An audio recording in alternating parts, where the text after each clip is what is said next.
you gorgeous individuals? It's Kav here, and today I'm here with a special guest, Tara Sim. She just released a new book, Chainbreaker. It is the second book in the Timekeeper trilogy, so you all should go purchase it and then come back and watch this video. She has kindly agreed to do an interview with me, so we are going to chat a bit about books and writing. My favorite subject. Yes.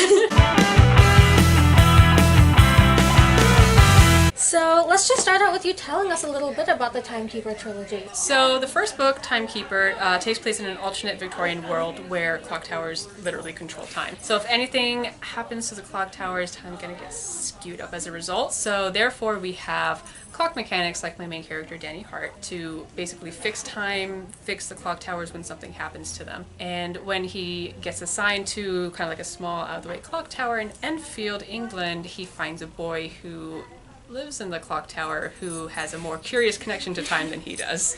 And then there are bombs, explosions, and all that good stuff. Yes. And what inspired you to start writing this trilogy? You know, I actually studied abroad in London for a few months when I was in college, which was really cool, and for some reason I just really fell in love with Big Ben. I don't know why.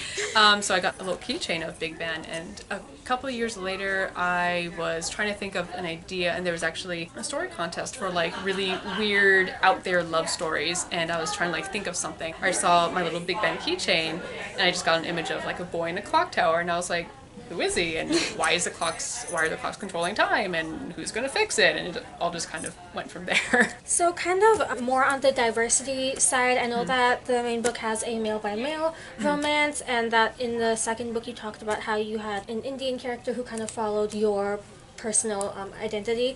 So why did you choose to write this specific story with this diversity in it? In terms of Danny and Colton and their relationship, that's just honestly how the characters came to me. I was like, here's a boy who lives in a clock tower, and here's a boy who's a mechanic, and then it's literally, it wasn't so much of a question of what diversity can I put in this book? It's just that's just how they appeared to me. So I was like, okay, it's gonna be that kind of book. And in terms of Daphne and her being biracial, part Indian and also white passing like me, that was definitely a more personal decision of because I knew in book 2 they were going to go to India, and I really didn't want 3 POVs that were all white.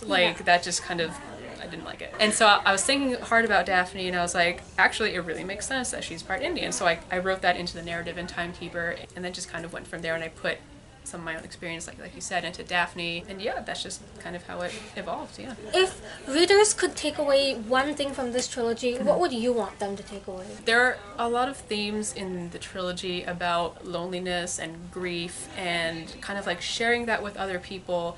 And also, how much love can you give and how much can you receive? When does it kind of cross that barrier of being too much or being selfish about it? I would love readers to get a sense that you're not alone, even if it's from a diversity standpoint or just a personal standpoint. If something really bad has happened in your life, you are absolutely not alone. There are people out there who can help you with that, and yeah, I think that's one of the main things that I'd like readers to take away from it. And finally, if you could give any advice to aspiring marginalized writers out there, what would that advice be? Absolutely tell your story, and do not ever let anyone tell you not to write your story. That was all I needed. Awesome. Thank you so much for agreeing to be on my channel, and all of you should check out Tara's work. I will link links to where you can purchase the books in the description below, and thank you all so much for watching. I hope you're having a lovely day or night wherever you are, and I will see you next week with a brand new video. Goodbye! Thank you!